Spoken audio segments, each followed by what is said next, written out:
Okay. Here we are, episode 2 of my podcast, Earth Drama. I think every episode is going to start out with me being a little bit out of breath from the anxiety of taking on this project. The first episode I had a lot of stress about as well. I feel like it managed to be okay. My fears are that I'm going to stumble a little bit too much, take too long of pauses to where it's unbearable without editing. And I cannot manage editing. Like, I need projects these days that don't require me to edit. Like, the ones that I'm supposed to edit, it's not getting done because of the ADHD. And that's what this podcast is going to be about, at least what I'm intending it to be about. But because I have ADHD, we might go on a whole other tangent as well. It would be nice to cover various topics and not just like rant about my ADHD, but I need to. So if you don't have ADHD, this episode might be boring, but I don't know. I feel like everyone at this point probably knows someone with ADHD. For me, I still have some imposter syndrome about it, but I feel like this podcast is like me turning a new leaf in regards to that, because every time I reinvestigate what ADHD is, I seem to have pretty much like every single symptom, every single one. When I say that out loud right now, in my head, it's like, oh, yeah, oh, everyone that reads up about it is like, I have this too. Oh, that's me. Oh, that's me. That's me. But it's literally fucking me. And it's also, it's like something else clicks. It's like the understanding of, oh, that's why I struggle so hard with that thing.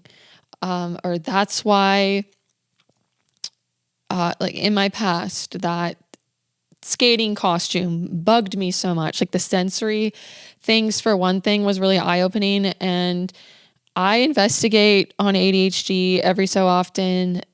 I'm trying to remember when I like first really dug into it regarding myself, like when I heavily started investigating about it in regards to me, because I was always interested in like all the different disorders and stuff. And I was trying to self-diagnose because I was having a lot of struggles with everything. But I was not at all really like leaning at all towards ADHD having to do with me. It was always like different anxiety disorder issues or phobias or OCD stuff. I ended up getting diagnosed with borderline personality disorder. But when I found out about ADHD, when I was first kind of loosely sort of diagnosed with it, I was like, it was like the first time that I was not trying to get a diagnosis, like to get help, to be like, something's wrong. I'm struggling with this thing. Like ironically, when I was first somewhat diagnosed with it or like medicated for it, was in university.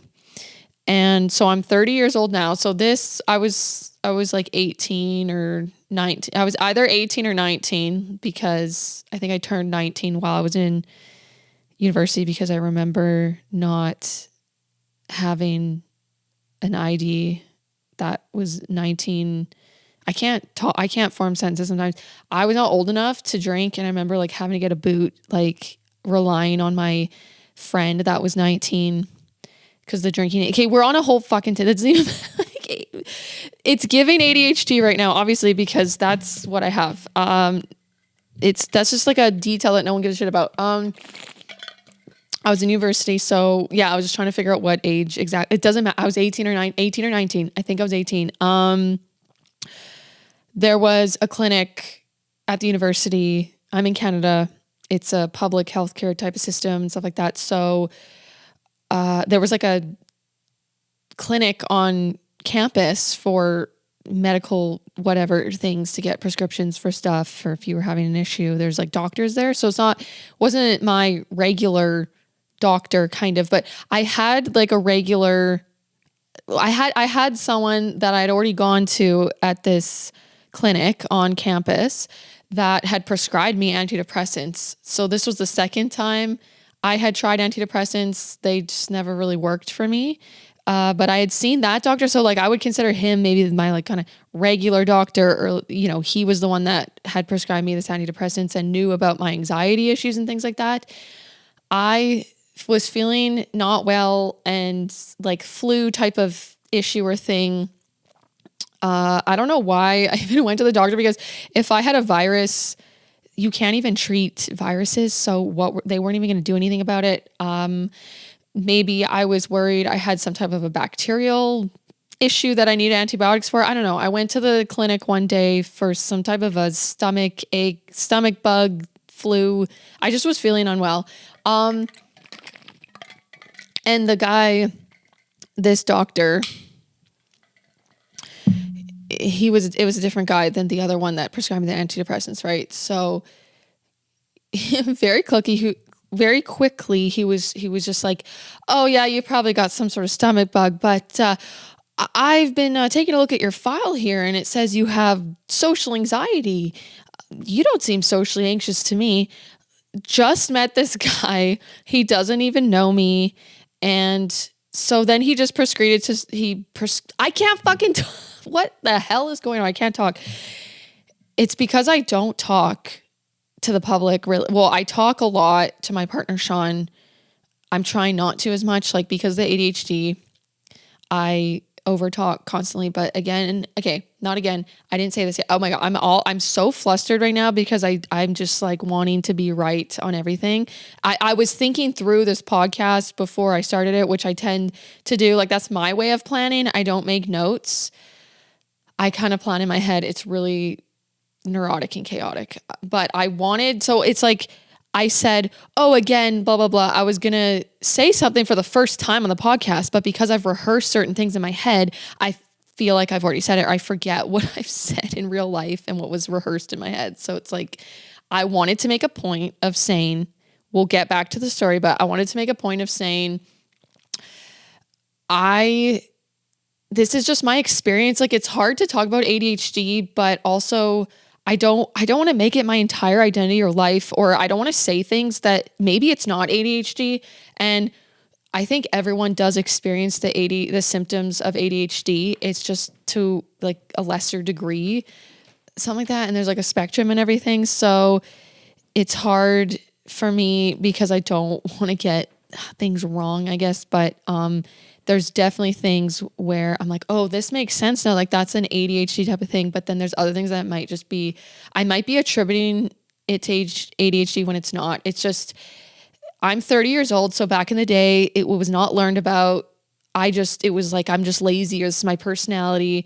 And so I'm like backtracking with everything. And so many things in my life make sense now, it being an ADHD thing. But this whole time it's like, that's just my experience always in me. And I've always felt different and just like struggled in that. It's like, oh, that's, why? Because this is whatever. Anyways, okay, well, let's get back to the story.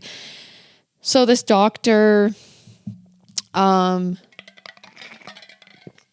think his name was like Dr. Dyson or something. I just, maybe to make it less confusing for me, to be like, this doctor or that doctor, whatever doctor it was. Okay, the Dr. Dyson guy, he was older. He seemed like he had good intentions. I don't think he was trying to make money from prescribing things. Like, and in Canada, the whole big pharma thing. And there was like there's talk about how doctors make more money or something with the more prescriptions they give or something like that. I think that's in the States, maybe. I don't know.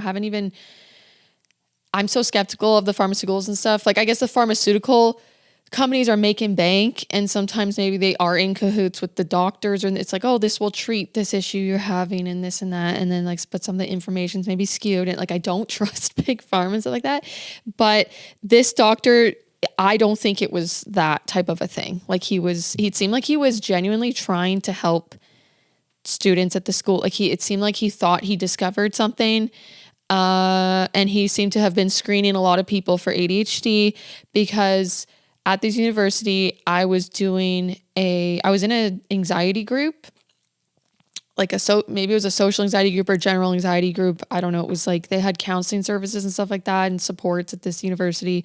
And a friend in my group, the same doctor, did the same thing to him and like put him on the same medication that this doctor ended up prescribing to me. So, I go in for some stomach thing. Like I don't even go in for mental health.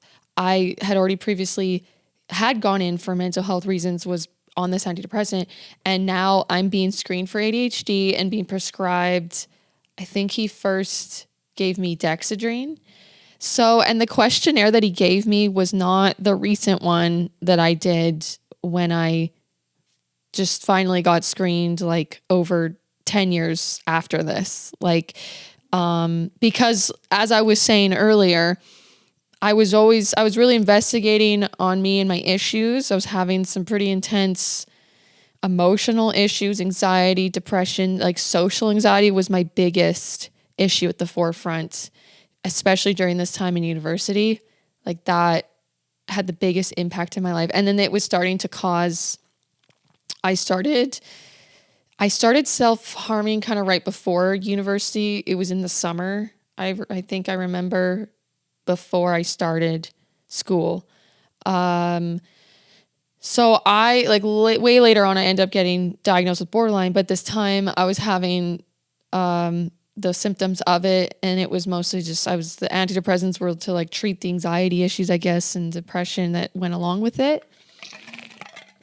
So not at all like ADHD was even on my radar as an issue because I didn't even know, I think, about the emotional dysregulation effects of ADHD.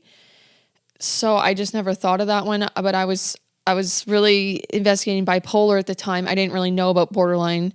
I definitely fit the borderline symptoms when I got diagnosed, but I didn't know about it. It was not as heard of and stuff like that. So I was like thinking, do I have bipolar? I knew I had the anxiety and the issues and whatever. The mood swing stuff got, I think, a lot worse after university. But at this time, like I was self-harming and I was having issues. But anyways, so this Dr. Dyson was like, I looked at your file. You don't seem socially anxious to me. And started, I think, asking me questions and then gave me a questionnaire for ADHD. And it was asking things like, is your room messy and blah, blah, blah. I don't know. It was not the same screening material that I got recently from my doctor. But it was some sort of an ADHD questionnaire and I filled it out. Excuse me.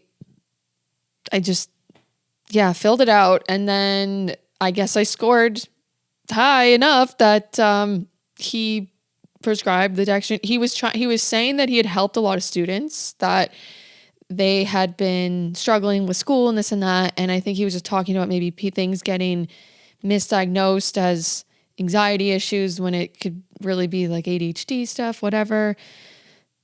I don't know. I tried the medication because I was kind of like, okay, yeah, maybe there's something to this. Like I was heavily struggling with school because I was having all these mental health issues. Like school was just not, it was just funny because he was concerned. He was like trying to help me in my studies. And I was just thinking like, I'm just so mentally fucked up that, okay, I'll give this a go. But it's because I'm just tormented by this social anxiety, this 24/7. This was the height of my fear of blushing. So this specific phobia of blushing and getting embarrassed in front of people, like it kicked off this just full-fledged severe social anxiety disorder. I would plan every single moment of my life out to try to avoid being in a situation socially that I maybe couldn't get out of, that I would like humiliate myself in. At this university, I would be taking the stairs everywhere instead of the elevator because I didn't want to like get trapped in an elevator with a person that maybe more anxious. And I don't know if I had like a whole blushing incident, and that I was just always trying to like hide my face and hide it and just pretend to be my real self. But I was like really just in intense fear 24/7 all the time. And that was just on my mind.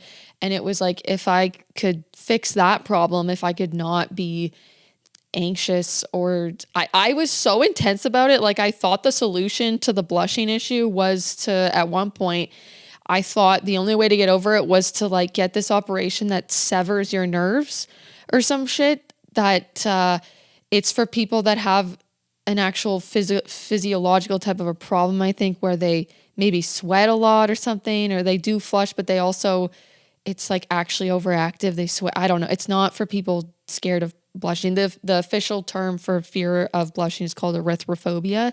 So I don't think that treatment is for that, but I was really, at the time, I had a lot of shame about it and everything. And like, I was not thinking the solution was to accept it. I was like, I need to not do this. So my goal every day in every situation, every social situation, was like, don't blush, don't blush, don't, like, it's bad if it happens. I was just, my mind was so warped at the time. So I got on a tangent, but the medication, all it seemed to do at this time, I felt like it gave me kind of more confidence. Like, it's hard to remember now because this is maybe 12 years ago now.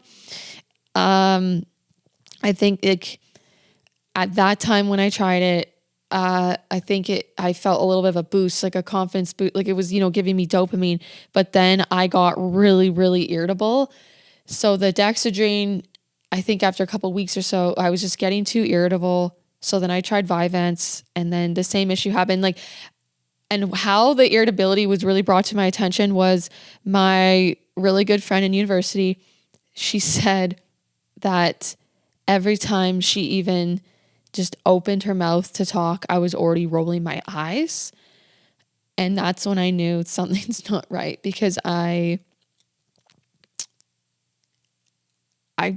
was like usually just a people pleaser for one thing, and like so worried about how I was like coming off to other people, and very attentive and stuff at times. Although maybe if I was like getting to be more comfortable and feeling a little bit more like my real self, I was more comfortable to like openly maybe be annoyed at people. Like, I wasn't even aware it was that bad. I think, like she said, I think I made her cry, or she almost,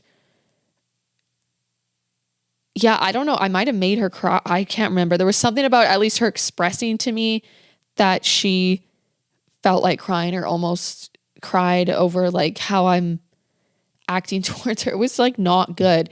So I told the doctor, yeah, no, it's making me too irritable. I'm sure too, like personally, I wasn't aware of like how it was coming off to her, but I think within my own self, I had like this irritability was more intense, I think I noticed. So he then tried Vyvanse after that, and I just ended up getting the same side effects, like after a couple weeks as well or so, kind of thing. And then I ended up just quitting university anyways. Like, I didn't end up going back. This was like at the end of the year. And of course, like my grades weren't good. I got some, maybe at least 1A, I don't know, but B's. But then I got a D or something, and I failed I never finished a thing. I failed a different course, and like I didn't do that great, but I was just in torment from my other issues. And I was just like, okay, that's not my issue.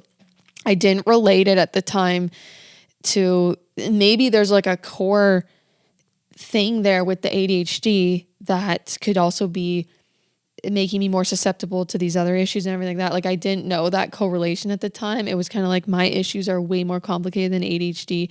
And they were, like, it had exacerbated. And this is the thing that's like frustrating. And there's like a lot of grief that's going on right now over the last few years, especially, is I feel like, yeah, there was this core ADHD thing. Like, when I fully actually investigated it myself years later, it's like, whoa, before those more severe issues manifested, I think what, made those things it's this combination of things, because there's like childhood emotional trauma mixed in with this whole thing too. But maybe like my sensitivity, me being such a sensitive child and person as well, hypersensitive, what's it called? People with ADHD usually experience this like sensitivity, rejection, dysphoria thing as well. Very much relate to that. It was kind of like, whoa, maybe this is like where all these other things kind of stem from in a way. And yeah, my whole feeling, there was like the social anxiety, the fear of blushing, that phobia that had gotten out of control. There was that stuff. But like along with that in my journey, I did attribute my struggles with work, school, and everything. I attributed it kind of all to anxiety. Like I can't focus, at least in class, because I'm so socially anxious. Like I can't, it's like this separate thing that like if I wasn't socially anxious, I'd be able to focus type of thing. I was kind of relating it to that. But then when I reflected, it's like, oh, hell no. I was so distracting. When I was not socially anxious, I was like struggling to get my homework done. And it's just, there was these other things that were factoring in that were making it maybe not seem like as big of a problem. For one thing, I did competitive figure skating, and my mom would just get me extensions on different projects because I was at the rink so much training, and yeah, it was taking up a lot of my time, but it's almost like that was a cover for the issues. Like I definitely could have still gotten my homework done doing the skating, but it did take up a lot of my time. So I did really struggle, but it was kind of like, well, she can't finish this thing because she's skating. So she get me these extensions. And then I would procrastinate. And there was just a lot of struggle with being good enough. Like it's a mix of, I struggle more because of the ADHD, but people viewing me as lazy, thinking that I'm not trying hard enough. Like it's such now, it's cliche things to ADHD, like being called lazy and stuff. Like I was compared to my sister. Like, why can't you just get it done like her? Just study. Like why I don't get it and you're not trying hard enough. But then when I would get a good mark, I don't know, I swear I would get like a 90 something percent. And it's like, well, let's say I got 94% in something. It'd be like, well, let's aim for 96% next time. You know, you can do better. It was like in the same breath as, oh yeah, good job. But you know, let's aim for this next time. It's like, you couldn't just wait a day. Like you couldn't wait a moment it just was hard to feel adequate. And I got like, yeah, my mom was just really hard on me with school. Like she had good intentions with it. She was just trying to help me be successful in life, but it backfired and it caused a lot of shame. And yeah, so it's like I was able to maintain these good grades to a certain point, but I did have a full-fledged meltdown in grade 6 because I got my first C+, and my teacher at the time, Ms. Zander, had to rescue me, I guess, from the bathroom. I don't know. I just had a full mental meltdown, I guess.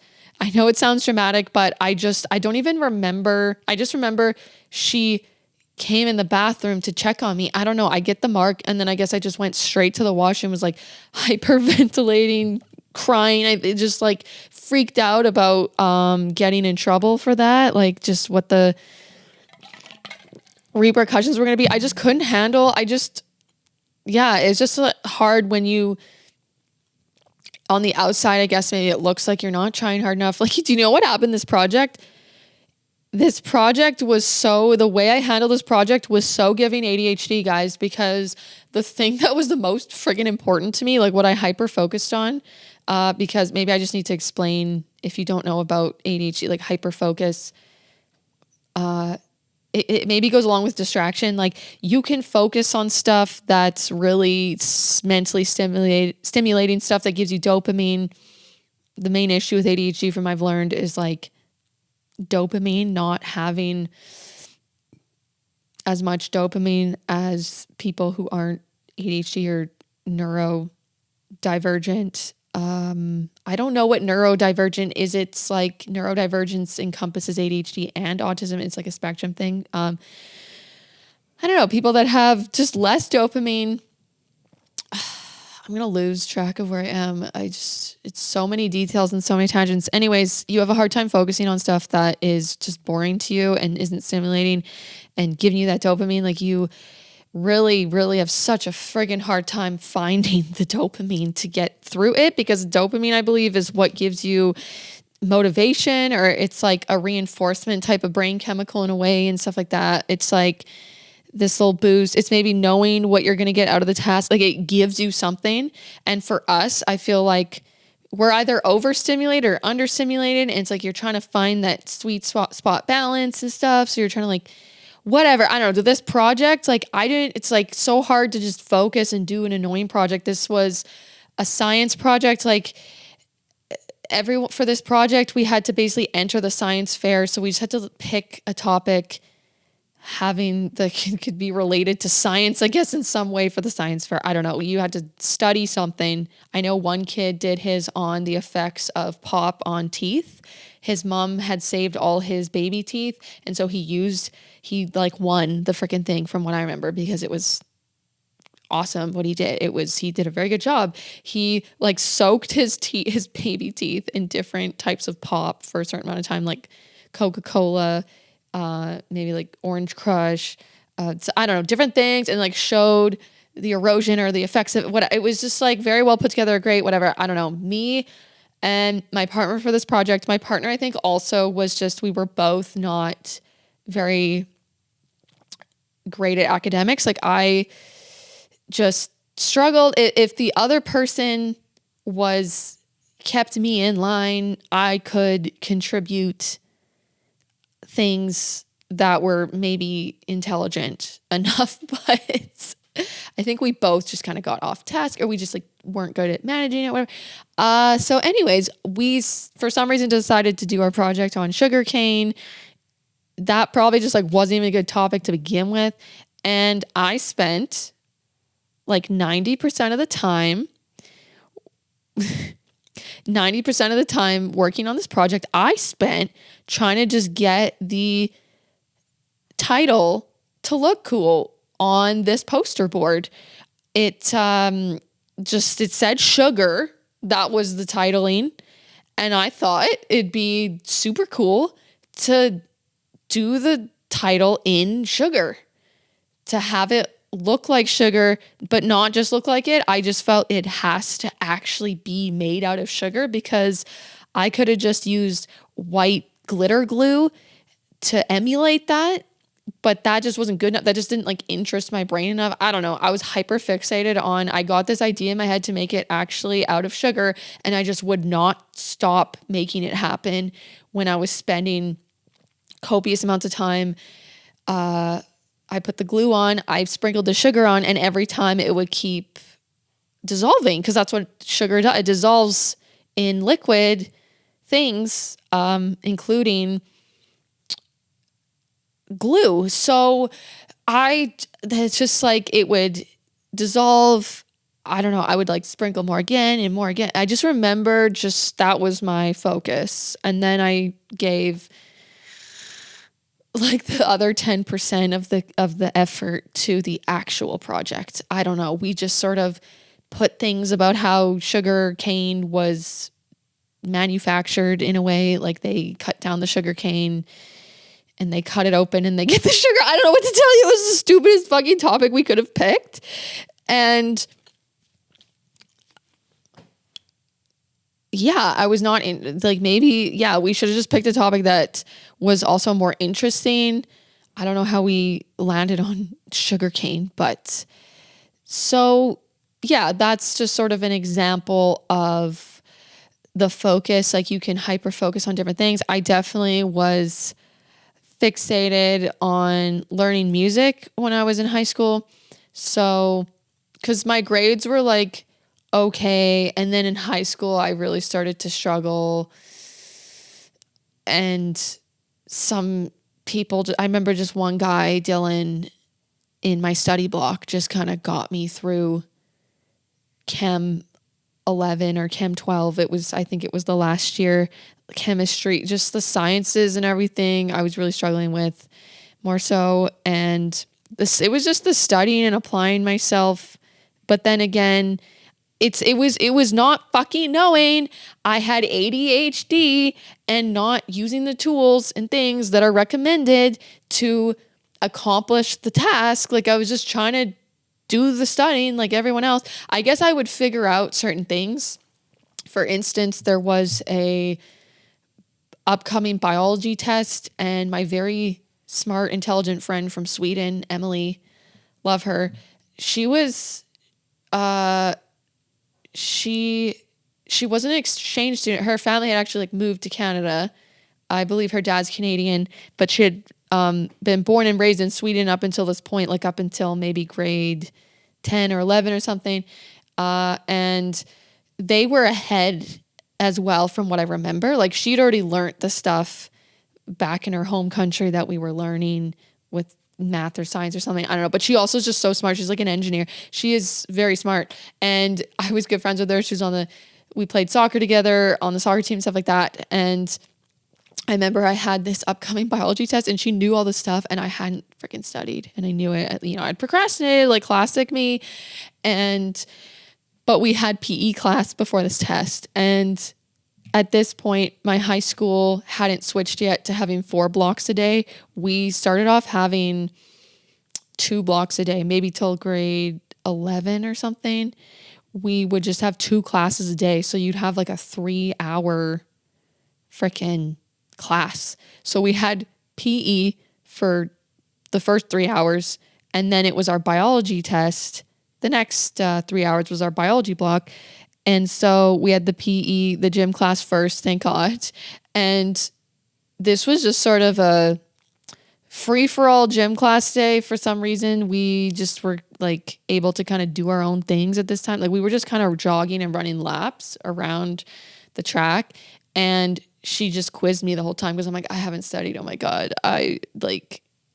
And we just discussed it and she asked me questions or I asked like, okay, what is this thing? What does that mean? And I talked with her about it and I got like maybe an 80 something. I got a high B for this. Like that was not like me at this time as much maybe, or that wouldn't have been like me at all for not freaking studying. Like I was just like, oh my God, I'm going to do so horrible. Like how can I turn this around? And I turned it around in those 3 hours, at the last minute, discussing it with her.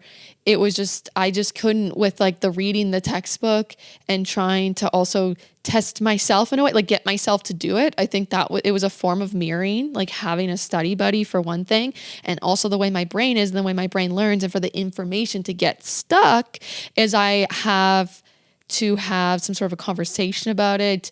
I also maybe learn visually, but I'm wondering if I were to watch some sort of a video about it, would it stick? If I'm interested enough, it sticks. Like me being able to ask the details, I think, to her, and she just knew everything. It was so satisfying and interesting to me. And it was like, so that's how I know now, like how to get by with things is I have to, God, make them more interesting because I just can't find the fucking dopamine otherwise.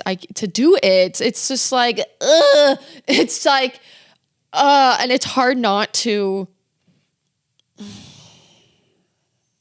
it's hard not to make it an excuse. Like that's where I'm in this conundrum currently. Like this last week I've been reflecting on all this because I started to get really bitter again about, I don't know, being different and stuff. And I looked into the ADHD again because I actually Googled feeling like an alien on Earth. The last podcast I talked about going hermit mode from the humans because I couldn't deal with interacting with the humans and I was just going into my introverted hermit mode, which I'm so privileged to be able to do because I don't even have a fucking job, okay? And so I can do that. And then it was really getting to me, these feelings of feeling, yeah, like where the fuck do I fit in? Like, yeah, I've been trying to, I don't know. I'm all over the place because I want to still get through. We didn't even get to like the later in life ADHD diagnosis type of thing. It's not that much of a thing. I just, I started to learn about ADHD. It was like, this makes sense now, for my whole life. But the reason why I was more open to it was like I had kind of really worked through all those other issues. Like I was talking about how the really intense social anxiety, I ended up in the psych ward. I had like a reaction to antidepressant. And then that's when they diagnosed with borderline. They didn't suggest ADHD or anything like that. During sort of that time, like after I was out of the hospital, I ended up trying to go back to school. There's so many times of me trying to do school and dropping out, and just people pressuring me to do the school thing. And it's just not for me. It was not for someone with ADHD that didn't know how to friggin' handle it. I just couldn't handle it. I would just shut down. I would have a meltdown. A certain project I would get to. If the tests were multiple choice up until a certain point, I was okay. And then it's like, okay, write an entire paper, or what was it even called? I don't even remember what the project type was called. It's like it's not just one paper. It's like a bunch of different papers on a topic. I think later in university, you'd call it some sort of a thesis, but this was just like second year, or maybe it was considered a third year psychology course. It was positive psychology. And it was just this big, huge project with different essays and things like that. Like I couldn't fucking manage how to accomplish that thing. Like I would have needed a private tutor, like a personal assistant to keep me on track. Like I just was still also really having my mental health issues, like other anxieties and this and that. And it's just like, I don't know, I was just being pushed to keep trying to do school and do something. And it wasn't as much accepted to maybe not do school, like that I could do something not having that type of education. But you can't help but feel like a failure. You can't help but feel like a failure.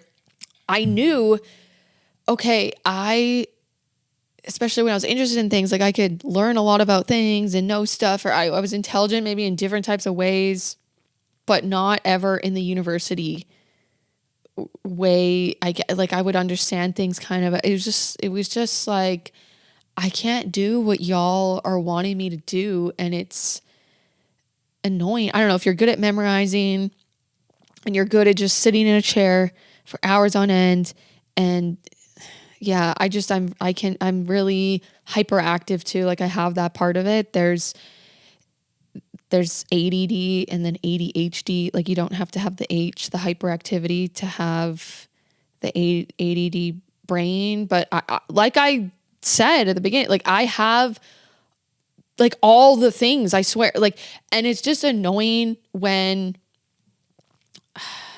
my recommendation, if you feel you have this, at least just don't tell people that you aren't close to, that don't actually friggin' know you. Like I hung out with an old coworker and he actually has ADHD. They would talk about it a lot at work. It was mentioned. It was just like a very known thing. And I kind of reconnected with him way after, ended up not being at that job. Every fucking job, guys, like I struggled, could only last so long. Like that's another just trademark of it. And I just thought, well, that's because of my anxiety issues and this and that. But at the same time, I would also probably get bored, or like my issues would happen at work that were ADHD things. I thought it was OCD things. I think there's some crossover, but again, like the core of the issues, I think, were ADHD the whole time. And I was like having these other things with people with ADHD. I think they do say, well, there's high comorbidity with other disorders, but then things can be misdiagnosed as different things like OCD or bipolar maybe, or borderline. But then at the same time, I do have very distinct like OCD types of phobias or obsessions that I've had, but it also maybe stems from the brain that I have, like the ADHD brain that's like more prone to maybe fixating on different things. So yeah, it's just it had come full circle. But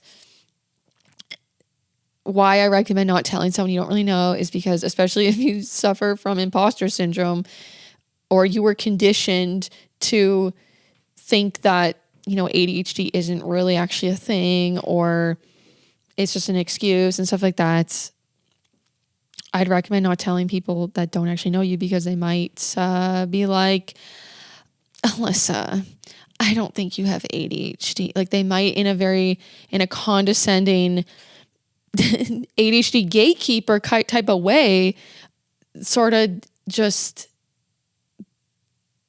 dismiss your very valid feelings. Like, maybe you don't have it, but you only know yourself honestly the best. You spend the most time with yourself, and if you're genuinely struggling and stuff like that too, okay, people, try to maybe self-diagnose and stuff like that, but usually people actually genuinely trying to self-diagnose are having a struggle of some sort that probably need some clarity.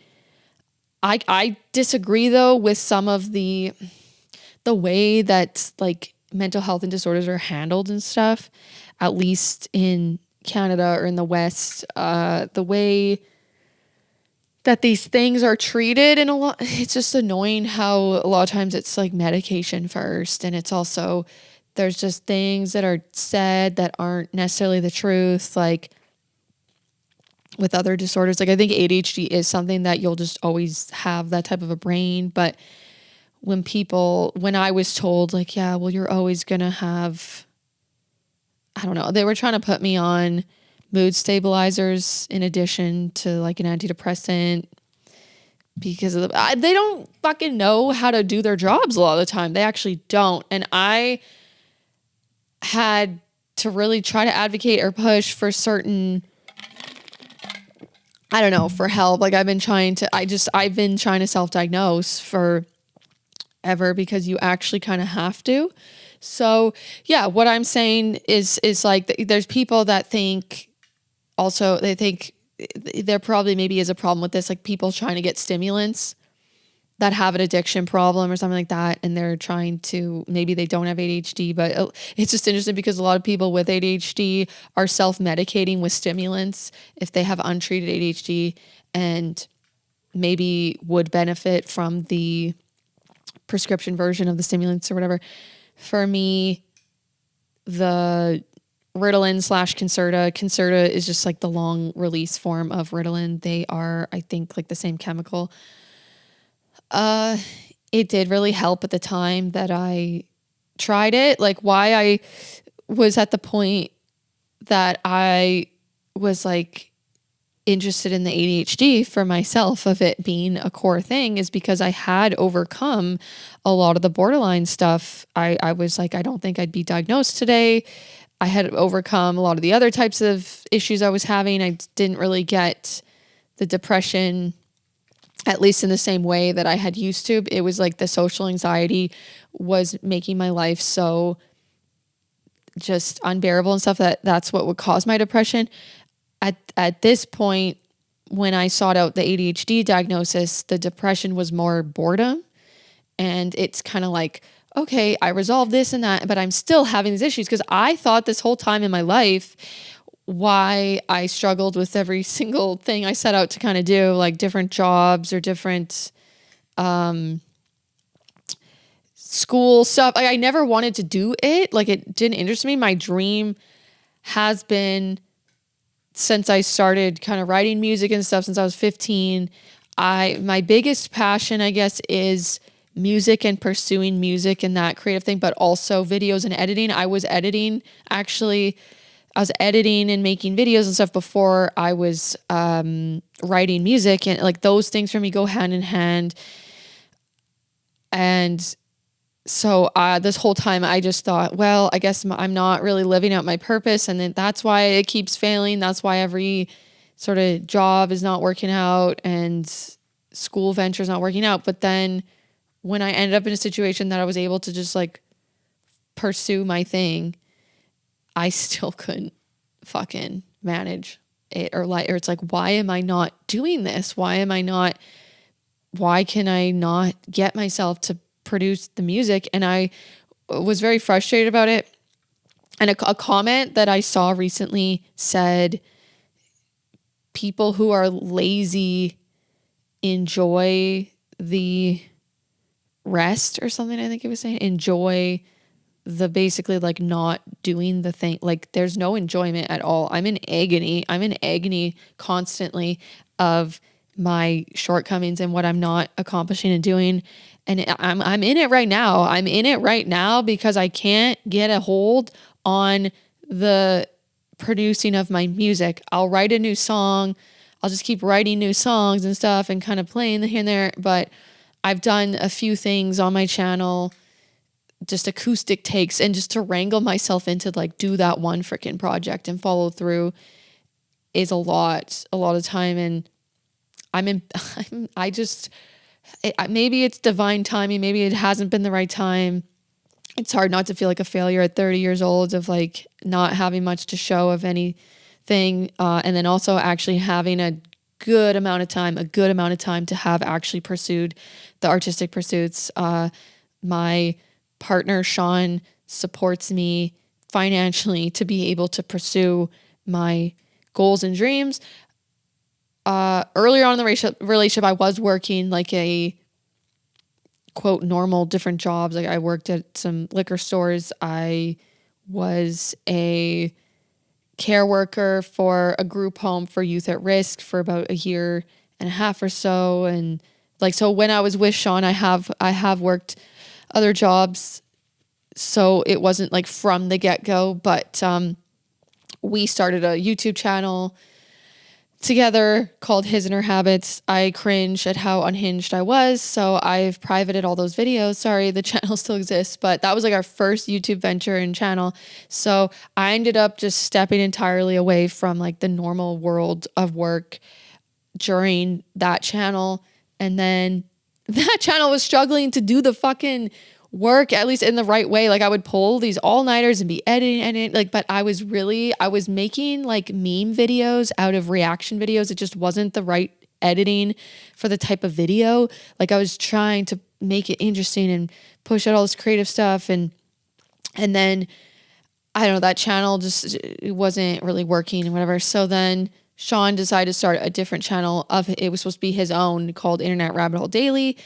And the idea for that was to just react to trending topics. Like it was kind of going to be just his channel that he was doing on his own. And then I think we were still doing the old channel kind of, but then he's like, I want to do something that we actually post every day. Like we have good output and it's more maybe quick editing and we just get it out there. Cause I was taking like so long to put out a video because of all the extra shit that I was doing in these videos. We ended up calling them reaction plus reactions, like where it's like, this isn't your regular reaction. There's just like a lot of extra editing and references and zooms and this and crazy shit going on. I don't know. That to me was my ADHD on display of like, I'm struggling to find interest in this boring, I don't know, reaction video that has no creativity to it because we're just reacting to other people's creativity. So here's me making this video into a thing that no one fucking asked for. No one asked for. But so then Sean, the Internet Rabbit Hole Daily channel was supposed to be more of a solo project, but then we ended up just doing another reaction channel together. And then we reacted to different trending songs. Mostly, what we were doing was music, and we would just react to what was like top trending at the time on the YouTube trending list. And we ended up doing a Punjabi song one day, and then it kind of like, we got a big boost from that. There was an audience for foreigners reacting to Indian content. So then we kept getting these different requests to do more of that. And then that just kind of took off into this niche that we hadn't initially intended. That became a really cool experience, learning all about a different country and getting into Indian cinema and discovering just like really freaking engaging, awesome movies. But also the way I was on that channel, we've been on this like extremely long hiatus and we're planning on returning. Like we have put together this studio in the basement, mostly Sean taking on that venture. I did do some painting, but I don't even feel right saying like we built this studio in the basement, mostly Sean, because I suck at everything, guys. Cleaning, organizing, and any fucking thing. Like I struggle. Like, what is my problem? I want to blame it on the ADHD. I think it's like, it's not maybe ADHD alone. It's unmanaged ADHD. It's ADHD that has not been treated in a way. I've to go back to the medication thing. When I went to the doctor, it was kind of like, hey, this whole time I thought I'm just not succeeding because I wasn't able to pursue my passion. And now I have this, what I wanted to say, why I talked about the reaction channel and all that. It's because I had the time to pursue my own thing, but at the same time, my contribution to the household at the time was to edit for the other channel, Internet Rabbit Hole Daily, which was again reactions. I toned it down a lot from the first channel, His and Her Habits, with all the crazy meme extra editing. Like I toned it down and we were able to post daily. We were posting in the very beginning. We were trying to like go really hard. Like there was a few times I think we posted 5 videos in a day or something. But the standard that we were trying to uphold was like 3 videos a day every day, which was what other people in our niche were doing. But it just wasn't sustainable for me. Like I burnt out. Like I was really into it and interested. And then it just like, I was struggling with the editing because I was wanting to add some extra things to make it kind of more nicer editing. But I don't know, Sean's focus was more, let's just get the content out. And then I would just get sidetracked. Like every time pretty much I was editing a video, we were learning about things about India and the culture and things like that. And so watching the video back, like there'd be things that would pop into my head to further research, to learn about. And then I would incorporate some of that into the editing, the video itself, being like correcting myself too when maybe I said something in the actual video that was not correct. And then I find, the actual answer. I'm like, oh, actually it was this. And I like add a little subtitle to show that or explain that. Or I'm just adding nice photos of things that go along with, a lot of times we would research during the video, maybe look into the trailer. We're watching a movie trailer. We would learn a bit about it beforehand. So I would like to show that article we were reading about on the screen. It wasn't just simple editing. For me, at least, Sean would edit in a totally different way. And then it would like bug me because I didn't find it as creative or interesting. I don't know. I just want to have this aesthetic, but I was able to still pursue my own channel and my things, but I was supposed to be doing like that channel was very much the priority to be my contribution to the household because I was not making my own money elsewhere. And that channel was my income. And so that was like a struggle because it was hard for me to balance both. It would be kind of one or the other. But I just wasn't even ready to like do my thing in music at the time because what was mixed in with the ADHD was like really intense conditioning to kind of not be myself and the perfectionism and that. So there was those roadblocks. So even if I had the chance to, we went back and forth between, I'm editing for it's the short version of our channel is IRH Daily, Internet Rabbit Hole Daily, IRH Daily. It was like, I got to be editing for the channel. But then again, I was sort of like stuck again with like, I'm not passionate about that. Like I was procrastinating. I was starting to procrastinate. Like in the beginning, it was exciting. It was new and I was doing good at it. And then I just started to fail like everything else in my life. And I was it was like, I would get depressed because I was not pursuing my personal passions and stuff. It was just that one thing. And I felt like I was at a loss for, I don't know, interest in life at all. It became because I was yet again, like not pursuing my passion. So it was kind of like, okay, well, you need to at least do this much of videos for Ravel and then your music. And like, I just wasn't even able, I don't know. I just really struggled to do editing for both. Like editing took a lot out of me. But then there was a point in time where Sean was, he was like, okay, then because I don't know, I complained and I was just sucky. I just like couldn't, I don't know, I suck. Like I fucking suck. And I'm like, I'm really sad that I want to be able to do my thing. Like, he was more passionate about that channel, and we had built it up. We have like over 200,000 subscribers right now on it. And we had built it up to a certain point, and I was kind of like, I want to do that for my thing. And he was kind of like, I did feel like I was doing that for him, and he gets to have his little creative success. But I'm like, what about me? But at the same time, he was making bank for the freaking household to pay the mortgage, to pay all the bills of everything. And so it was kind of like, well, that's your job in a way, that's your contribution. So if you want to do your thing, you need to kind of do my thing that I want you to do. But it's like, we had a hard time with it, and it just wasn't fun anymore. Like, he treated it just too seriously for me as well. And then he just didn't understand when I was really not interested in a certain reaction that we were going to do. And he was like, the vibe was just like, pull up your bootstraps type of thing, or like, work's work. And I'm like, but this is kind of weird, because it's supposed to be, we're like reacting to something that we're supposed to be enjoying. Like, this isn't actually like a normal job. There's other things we could do. There's other content we can do. Like, you can do this by yourself.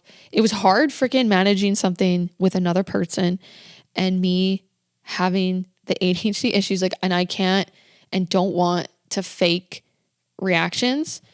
And I'm not saying Sean was faking reactions at all. He was, I guess, just more interested in it, or could like find more of the interest. Like, I just would have, my eyes would almost have a spasm. Like, I get really fidgety and have tics when I am not interested in something. Like, I don't know if that's, to me, that is related to ADHD, the tic thing. And I would get this way at different times, and it was just like, I just couldn't fucking sit still. Like, I couldn't sit, like, and I like, people would pick up at times that I think my disinterest in what we were watching at the time, or I just couldn't follow it. Like, oh God, if we would watch things that were pretty information heavy.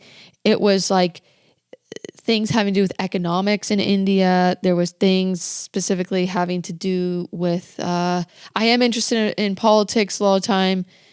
But there was just like certain things that were really, I needed it slowed down. I needed to pause more. People got annoyed when I would pause all the time. My brain couldn't process it, and I have a different brain. And so it just was annoying being treated like someone without ADHD so like, I hadn't at the time discovered the ADHD. Like, I think someone said it one time in the comments, and I got honestly offended in a way. It's like, okay, what am I doing that's, not normal enough that it's like they think I have ADHD? But it had to be, I think, probably with me going on tangents or getting distracted or not shutting up. I don't know. I think I replied back, oh, that's the OCD or something like that. So yeah, with the crossover of the different disorders and like what I was there was things I was attributing to OCD. Like, I have OCD tendencies for sure. And in times in my life that the OCD, whatever the freaking phobias or the obsession, like, it's just like worse. And, but that's not as much of, it's not as much of an ongoing thing maybe than the ADHD. But yeah, I don't know. I was just like, I still had an aversion to hadn't looked at it into it at all. I was kind of like, okay, that's not me they're talking about with the ADHD. They're maybe seeing something that looks like that, but that's like not what I have. I don't know. And then, yeah, when I fully investigated, looked into it, it was a relief. But then it's like, you still can have the imposter syndrome, or like, there's people that will think, I don't know, people think a lot of things. They'll think I'm on friggin' crack. They'll think the ADHD is very evident. And then there's other people that are like, oh, you don't have that. Or like, I don't notice that. I don't think you have that. Like, the friend that I had mentioned, my old coworker that has ADHD and stuff, that I went on this walk with, I kind of like had reconnected with him. We hung out a couple times. He really didn't know me when we worked together. We weren't ever on the same shift. We did like 12-hour rotations, and he was on the day shift, and all we did was shift change. And then I was not working with him. Like all he knew me from was those like little shift changes. Like we would sit and talk, and kind of vent about the shift sometimes and talk a little, like get to know someone a little bit, but he had no idea like my actual life, how I manage my life or anything, my struggles. And honestly, I'll get offended. I do have this bitterness now. I have this bitterness towards people with ADHD that are so much more successful than me. It's like that friend got a degree and everything and is stuck with a job for one thing for years. And like he's on medication for it, as far as I know. I think he is, or at least like the other coworkers would say too, like he drinks so much coffee to kind of self-medicate the ADHD. But I think I don't know if he was diagnosed at quite a young age. I don't know all the ins and outs of his, but it can look different in different people too. His reasoning of why he thought I didn't have it is because he's like, if you had it, you'd be talking about something and then you'd all of a sudden start talking about something else. Like I think he gave an example and I don't remember the actual example, but I'll just make up one now. Say we were talking about, I don't know, podcasting and the tech for it and the type of interface that I use to podcast or whatever. And then all of a sudden I start talking about eggs, like hard shift to eggs or something. And like that, he thought that it's like, you can't have it basically if you aren't like that. For one thing, I am like that. Like for me, it usually relates to the topic at hand. So podcasting will make me think of something else. Like it could appear unrelated completely, but I have some sort of emotional connection, or like maybe the last time I podcasted, I was eating eggs, or I have like a ritual of eating eggs. I want protein, something. I don't know. It's like there is a connection to it. Like I don't even think it's true that people with ADHD just are so distracted and random things pop in their head like for no reason. Like if someone hard shifts to something else too, it could be something in the environment that like distracted them, that like all of a sudden that's like taking up their attention, stuff like that. It's just like what he said is just not even true, I think. Like yes, people with ADHD, it's like hard shift to the new topic, whatever. And it's also though like lingering on an old topic when the moment has passed. It's like this need to freaking get out all the details of it annoys me when people I saw a meme about it, like the freaking Reddit ADHD meme Reddit page has given me such peace the last few days of feeling like an alien and bitter about everything. And it was something like, that the feeling when it's like when you didn't get to share on the topic and then it's a new topic. And for me, it's embarrassing, but I will try to bring it back to the topic. Like now I'm more aware of it. Before, I think people would get annoyed and frustrated that I wasn't moving on and I was like fixating on an old topic and everyone else had like moved on. It's just like I'm committed to that old thing. So I don't know. ADHD can be a contradiction too, right? Because it's like people think it's just you're just so distracted all the time and you can't just focus and chill and sit on a thing. Like, but that is a misconception. I don't know if the hyperfocus, I watched a recent video and I don't know, because in the video they were saying the hyper focus or hyperfixation thing, it's not an official symptom of ADHD, but it was very much usually always spoken about when I was investigating about the ADHD and trying to inform myself of all the things about it and everything like that. Like it's you either cannot focus on anything at all, or the important thing, like you're not focusing on quote the right thing, what you're supposed to be doing, like your homework. But meanwhile, the classic is like a kid playing video games all day. And then the parent will be like, well, he can focus because he's he can play his video games. He can sit still and focus on that. So why can't he focus on his homework? Like he's just being lazy to not choose the homework. But it's because the video games is giving him that stimulation, the dopamine and stuff to be really engaged. So my thing was like the music. I was in the basement for hours. Like I swear I would play for like 8 hours straight. I would forget to eat, pee. I was like not sleeping much due to hyperfixations. And it's kind of like everything else stops. I have a loss of a sense of time. Like time just is not relevant anymore. Like that's classic ADHD stuff. So I have it. So this person that was like, yeah. I told him about it because it was my current fucking fixation. I told him about it because my fixation at the time was literally ADHD. And if I have it, because I had an upcoming appointment with the doctor to get screened for it officially, because I was just like, oh my God, all these things in my life. And it was just that I just like would not have been able to not talk about it. I would not have been, but I have to stop myself now because I don't want to tell people. I don't want to get the annoying bullshit like, oh, you don't seem that at all. You don't have that.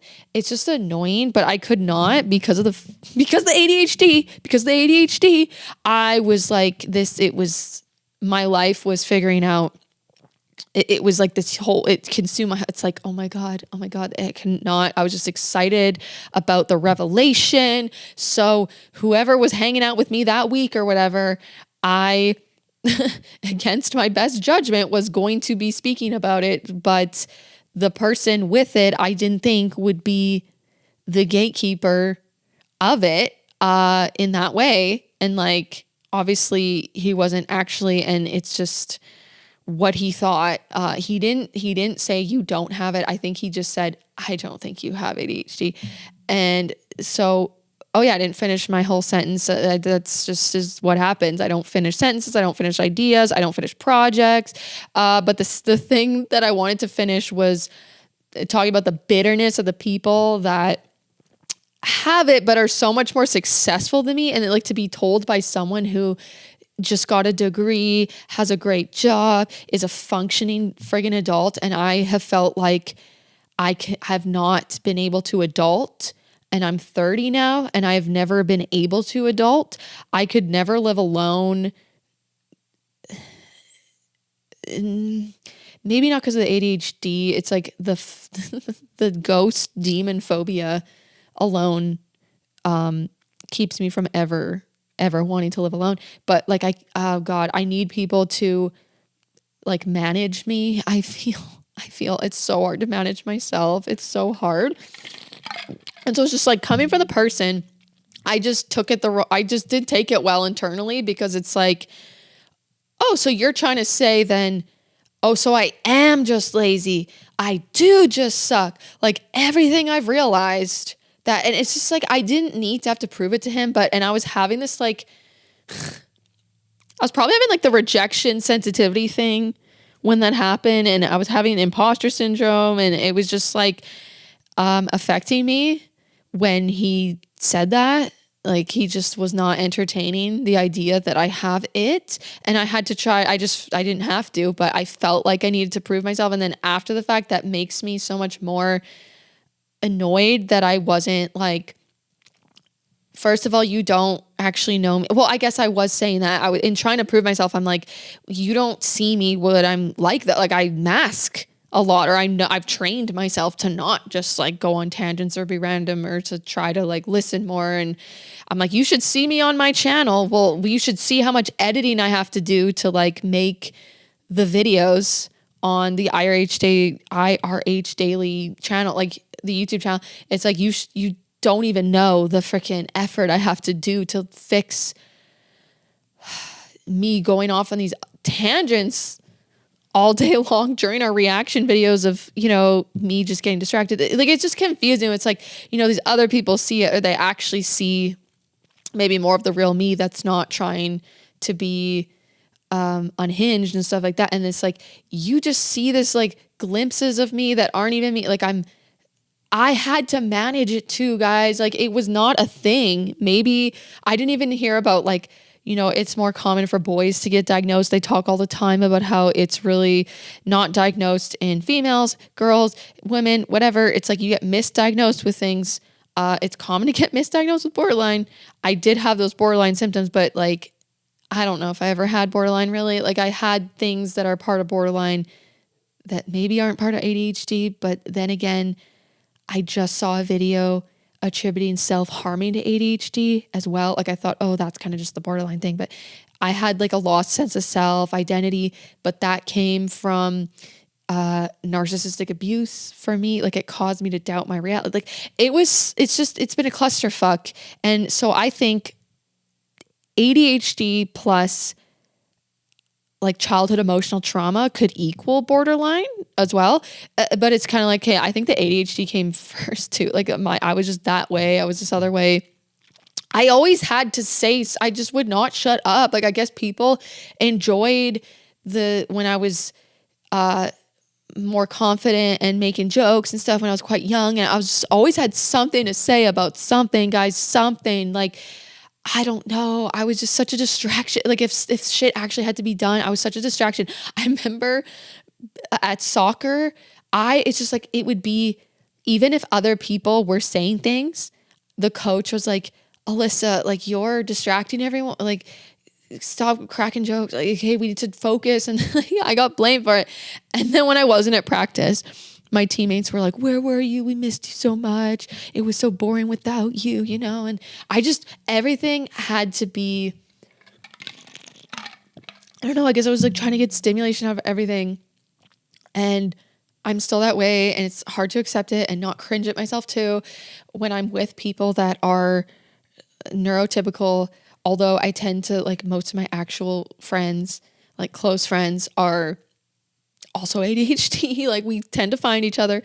But with the neurotypicals, especially, like now it makes so much sense about other people not understanding me too, about the sensitivity. And again, there is crossover though between having like trauma and then being more sensitive because of like the emotional trauma, or having triggers and being more overly reactive to things or sensitive. But in general, as a person, like as a personality or how I function is just different than a neurotypical person. And I get now why I felt so, maybe I got way more social anxiety because of being different in this type of a way and misunderstood by certain people at certain times. Or like I tend to have such an ick about myself about being annoying in an imposition. But I don't know, because I was so perfectionistic and hard on myself and had just intense black and white thinking and the whole issues with my sense of self, I couldn't even allow myself to like admit that I was a bit annoying. Like I couldn't be a bit annoying because for me, that was like actually the literal end of the world. Because when I was younger, I got these like really, really intense reactions to just me as a person who I was. Like it wasn't just a minor thing. It wasn't like, oh yeah, you're kind of annoying me. Like someone raged at me for certain things or just cracking jokes and this and that. And I don't know, maybe I didn't have a filter and I annoyed them, but it was just like one day it was okay. It was like funny. I swear I could say the same joke one day and it was fine. And then the other day, just the worst thing I could have said, and just my entire character got attacked. Like this person was I think they have ADHD themselves, although they probably would not. They'd probably be in denial about that. Maybe not. We've sort of talked about it. ADHD is like highly genetic. The person was having at least like just a high emotional dysregulation, like really intense emotional dysregulation. And it seemed like they were kind of trying to regulate their emotions through me and how I was and how I acted. And it was just not fun. It was not fun. But now I know more why I feel different from a lot of people, but I still will feel a lot different from the people with ADHD as well, because I think it's all kind of nuanced. Like people, I don't know, people experience the ADHD differently. There's people that don't have some of the symptoms, and other people that like you don't have to have all the criteria or symptoms or whatever. So people might not have, they might not express it in the ways that kind of I do. You know, I think like the messiness is such a trademark stereotype part of it. But I've been listening to different podcasts, different people with and stuff, and it seems like that you can still have it if you aren't messy necessarily, or like also you figure out ways to manage and stuff like that. So the realization too that I've kind of had is, okay, I had to just sort of get through and navigate. And so I'm still just unwinding my sort of conditionings, and like it's like I'm trying to be myself these days because of the conditioning, like the narcissistic abuse type of stuff. But then it's also now mixed in with just like ADHD and maybe societal misunderstanding of it.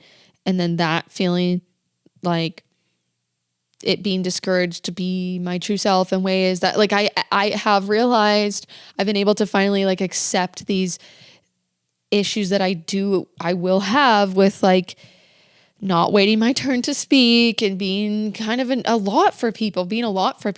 Like I think I accept that now. Whereas before it was just like, ew, I'm just the most disgusting, horrible, whatever person. Like, it's like I had to be liked by everyone almost, but like it gives me relief to honestly not, over talk. Like I have to remember not to do it, but I'm always usually cringing at myself when I over speak, and especially like if it's someone that I know, or it seems like they're not interested in that type of stuff, like the highly detailed sort of conversations. Like I'll have those types of conversations with other neurodivergent people, but maybe not as much as people who aren't neurodivergent. It'll make me really uncomfortable when I'm the one talking most of the time, and maybe the other person is just more quiet or whatever. Like maybe it is kind of interesting to them because they don't have all these like creative thoughts, but at the same time, I don't want to be imposing on people.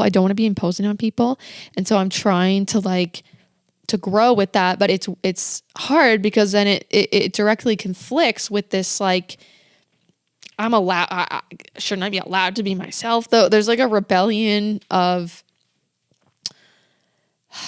it's just like I was really corrected in a lot of ways, and again the conditioning and stuff, so I can have such an aversion to someone giving me feedback in a way, or I can be also really highly influenced. So it's like someone makes a suggestion to me or they just say what they think, they're not for my vibe. Like I do these live streams and it gets really chaotic. Someone actually thought I was literally not okay, and then another person's like, dude, she's just being herself, like she's fine, it's whatever. And he's like, no, it's not okay for you to say that because like she's not okay the way she's talking. And he was trying to say that like he had heard the other time that he'd like heard someone else talk how I was talking, they weren't okay. And like he actually was just like, I just kept saying, dude, I'm fine. Like I don't know, it's just annoying to try to fit in.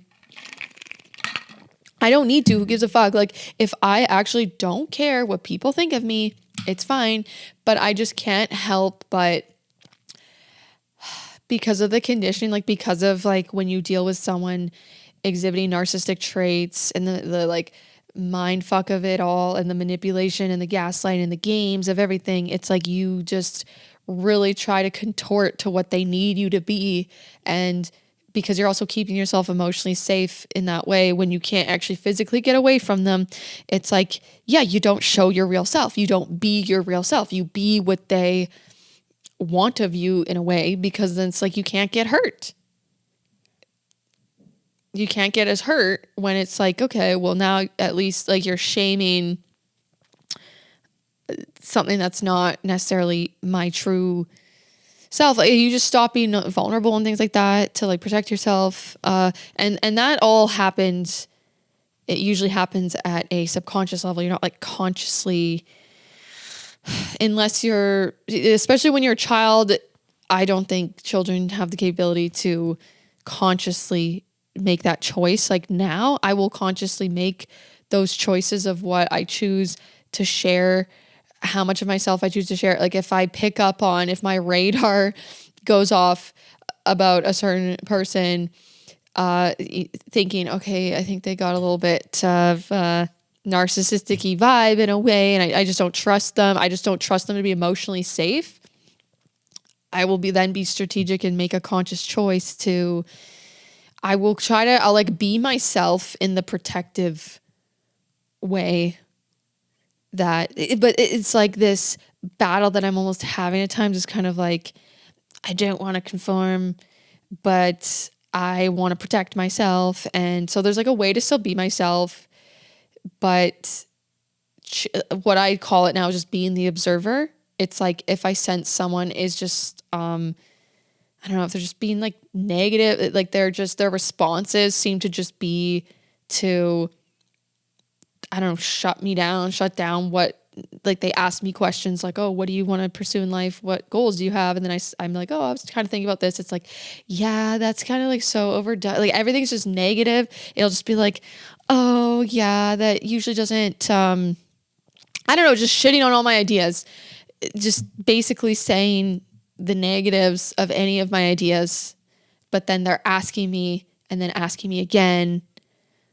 It's like, why do you care so much about my life for one thing? Like when you know too, it's like, okay, it doesn't seem like they actually are interested in my life besides just trying to poo-poo anything that I'm like wanting to do. I don't know. It's just like a weird ego power trip thing. I'll just choose to it's like, okay, I'm going to stop talking about myself altogether. I'm just going to ask them about them. I'm just going to be interested in them. And they seem to like to, I don't know, brag about themselves or whatever. So let's just talk about them because I'm not going to be serving that up to them. But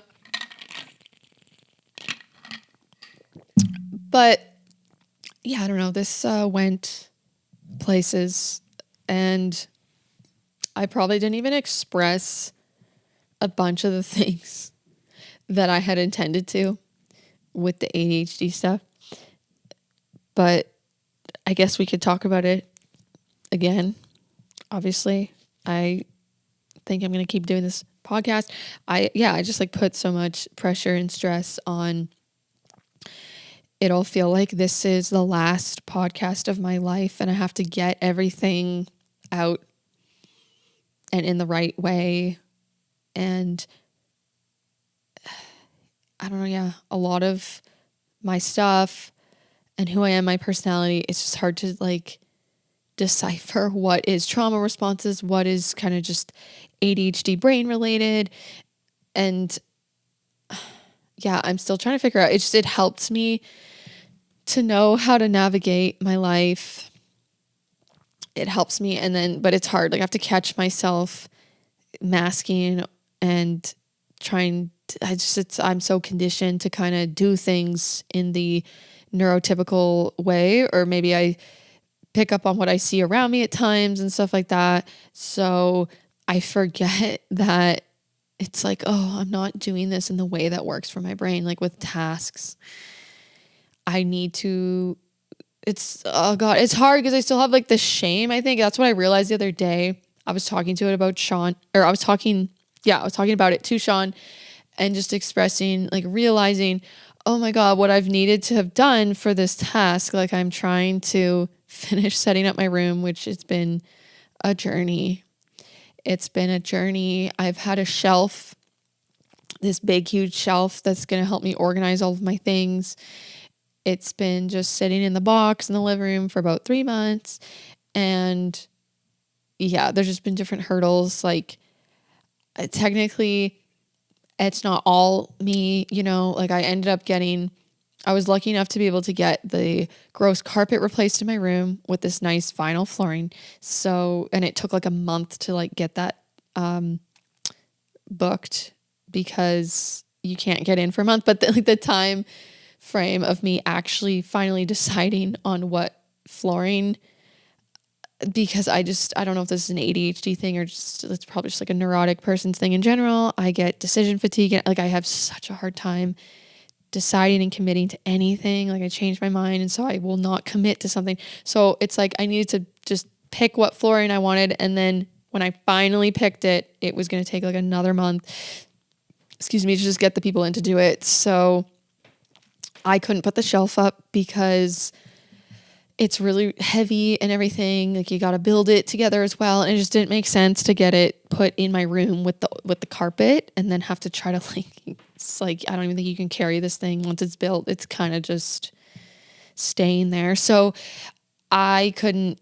I decided, Sean was like, let's get you new flooring. Like, thanks to Sean, I was able to get this new flooring. It was decided upon. So it's like, okay, well, the shelf can't go up till then. And now what tends to happen, right? It's like, okay, the flooring's done.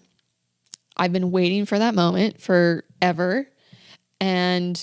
But I still have things to do. I'm painting my room one more time. It's going to be like the fourth coat of paint because I should have used primer. I used like a paint and primer, and it's kind of blotchy because I painted it white and it was a blue color underneath. So I finally did a second coat of the ceiling because I wanted the ceiling to match the white of the walls. And it's like, okay, I got to do these tasks, right? I have to do certain things. I had to take off the trim, like the baseboards. I had to take it off for them to put the flooring in.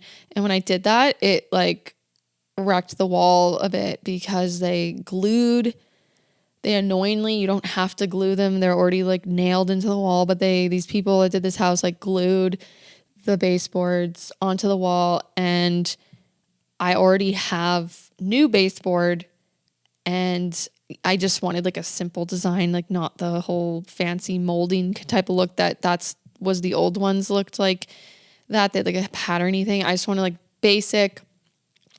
We got all this trim for the basement because we did the renovations in the basement and did the trim ourselves. So there's like a whole bunch extra for me to use for my room. But unfortunately, the old baseboards were taller. And so where the wall has been like, the whole paint's been like ripped off like a lot of the wall. And then there's like a thick seam of caulking sort of substance, like gluey stuff, because they like sealed the top of it with the caulking gun as well. So it's like, I don't know. This is like so highly detailed, but just so people understand the situation.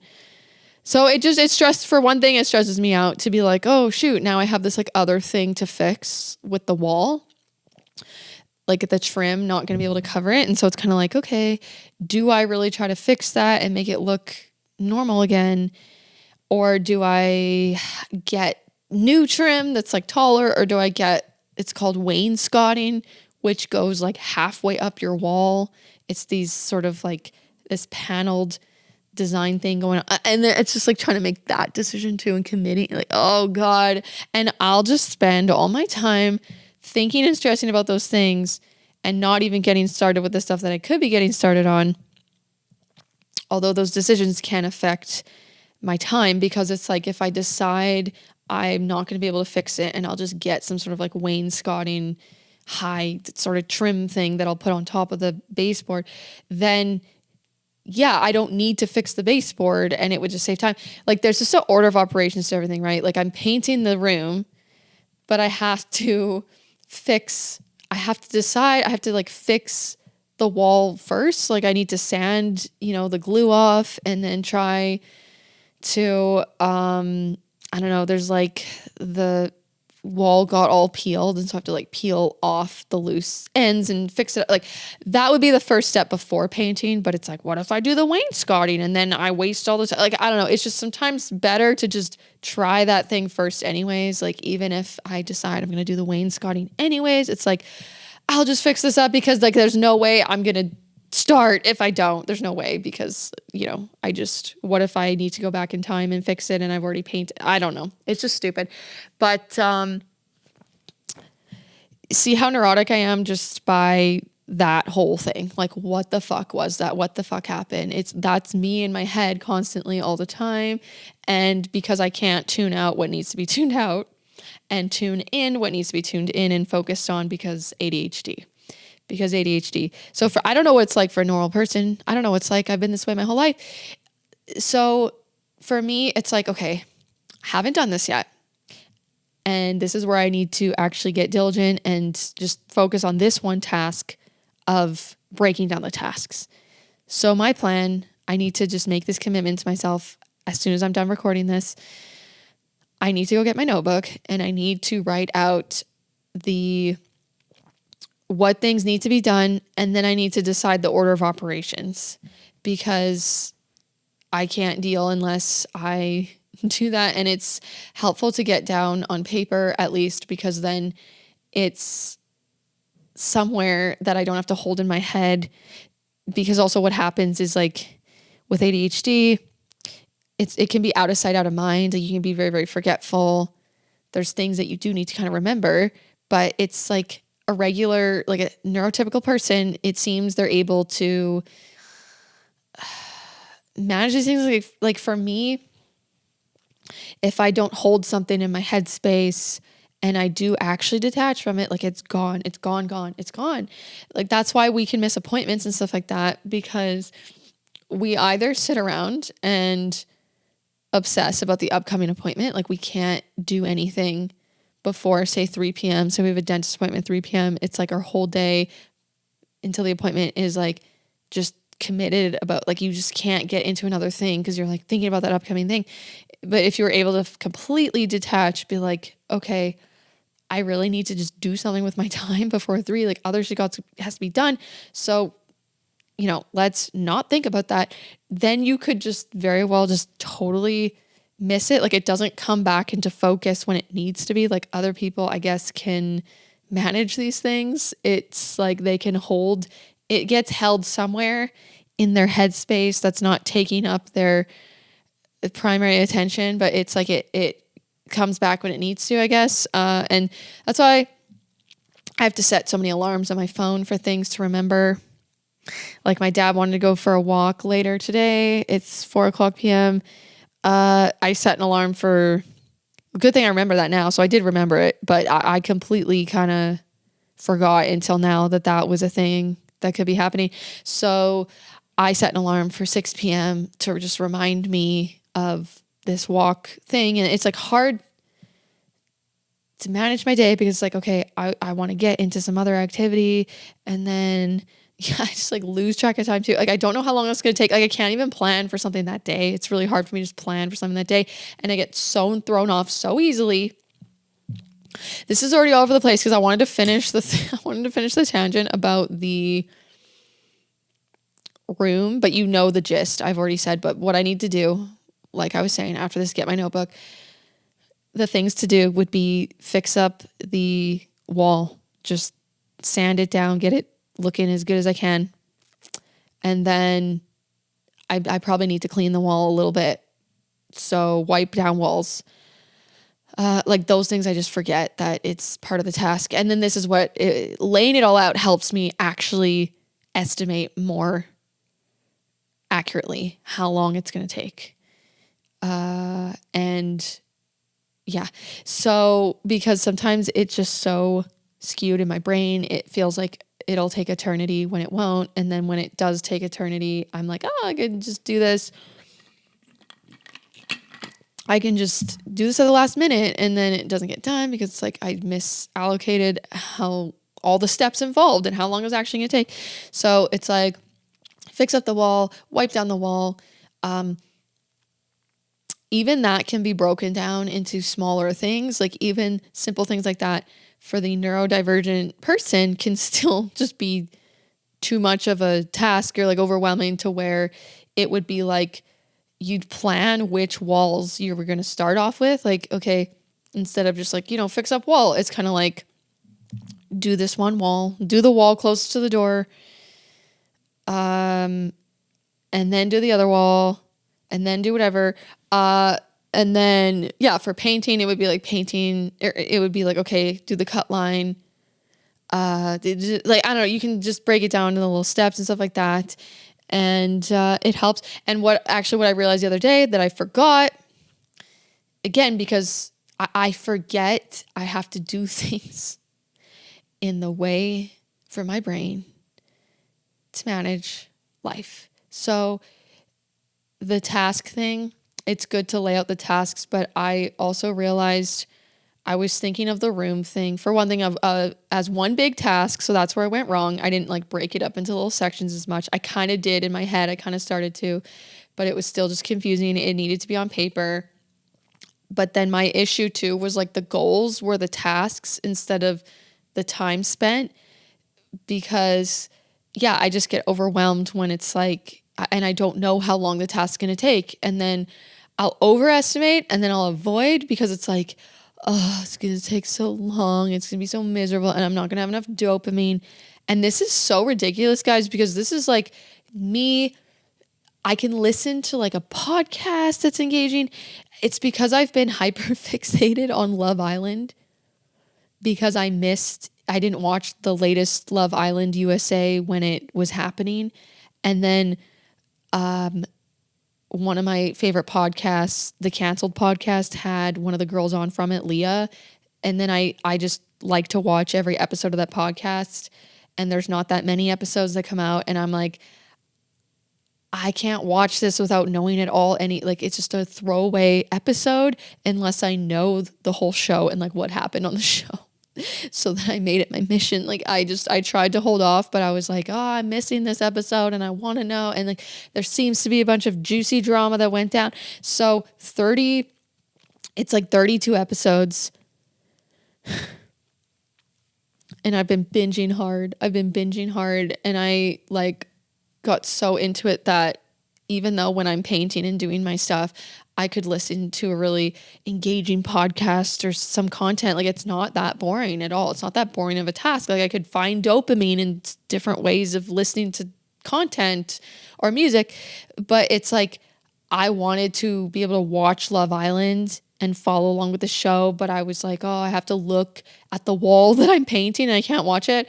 But honestly, last night when I did the ceiling, I got my handy dandy tripod and I put my phone on the tripod and I would just like, I was on the ladder and stuff. So I was more so in like one position I made it work. I somehow made it work with keeping up with the show because I've just throughout my life been trying to get through these 32 episodes of the show. I have been trying to like make it work with my life. So like when I'm cooking, I'll have my phone set up on the kitchen counter and then I've just like found, how much I can just get away with audio only and how much I need to look here and there. Like if I can get a glance or two every minute or something, like it's fine, but there's, I don't want to miss like in me with like, I want to know every detail of everything. Like it's hard to make compromises. But anyways, I did the painting last night and I paired it with, I was able to do it watching my show. And yeah, I don't know. We're on a tangent. So there was like one more thing I was going to finish. Okay. I like went back to the room tangent and then I realized though it helps to just make the goal the amount of time I'm going to spend on the task, not the task itself. Because yeah, it just sets me up for failure to be like, my goal is to do the room. And unless the task is small enough, like, excuse me, if the task was today, like last night, it was like, I'm going to paint one coat of the ceiling. Like that was the one task. So it was easier. So that does work, but sometimes what works even better, especially if I'm unfamiliar with the task, like it's something I've never done before, I get such stress and overwhelm about new things, new tasks that I haven't done. Like I just don't know what the hell to really do or what's going to happen. So, Yeah, because I'll have this feeling of unaccomplishment and failure if my goal was to complete the task and then I don't complete it. So to set myself up for feeling like not a failure, I haven't really been doing this, right? But I need to start doing this again, or for like the second time in my life. Like there's so much stuff, guys, that I could be doing that would make my life so much easier, but I've conditioned myself at this point. Like I've heavily conditioned myself to feel like there's no other way, I guess, or like I forget that there's other fucking ways to manage things. So yeah, if I just say, okay, I'm just going to spend 1 hour, I'm going to dedicate 1 hour to this specific task. So I think what I'm going to do is like, I'm going to pick the task. I'm going to pick the more specific task, not the entire thing as a whole. And then I'm going to pair it with a time frame, like 30 minutes doing dishes, 2 hours podcasting. Yeah, we're at an hour and 40 minutes. And honestly, I don't want to go to 2 hours because that's too much of my own self involvement. And I'm done. I said all I need to say. And if I need to say more, I'll just do in the next podcast. But yeah, this one was just the earth drama of today was my own.